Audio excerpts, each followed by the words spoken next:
Now, I want to talk about fasting.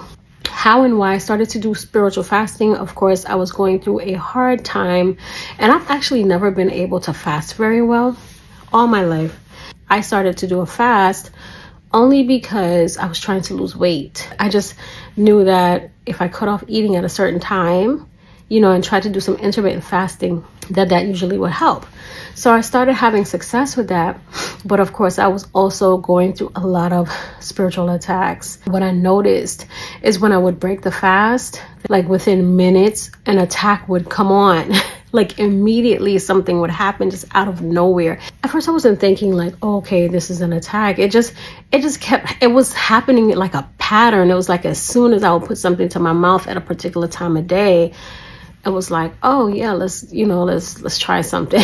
And what I started to do is like put it into practice. I would just hold off on eating for a while longer and wait, especially if I knew I had something up in the air, like if I needed a decision on something or something just wasn't right with work or anything, whatever it is. So if something just wasn't right, I would just continue the fast. And as I did that, I would get breakthrough literally in that same day. And then I would eat afterward and it would be okay.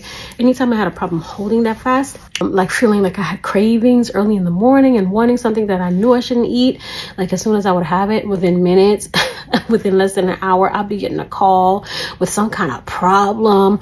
I kid you not. I mean, I put it to the test many times, and it was during a time where there was a lot of spiritual attacks. If you know that you've been under heavy attack, you might want to consider holding a fast and putting some of these theories to the test. We've heard it before that fasting brings you closer to God. He just draws near when you fast. He did it for Moses. He did it for Jesus. He did it for Daniel. Daniel did the Daniel fast. When it comes to fasting, you can also sacrifice something that you really love to draw closer to God in that way. And you can start there and advance yourself over time.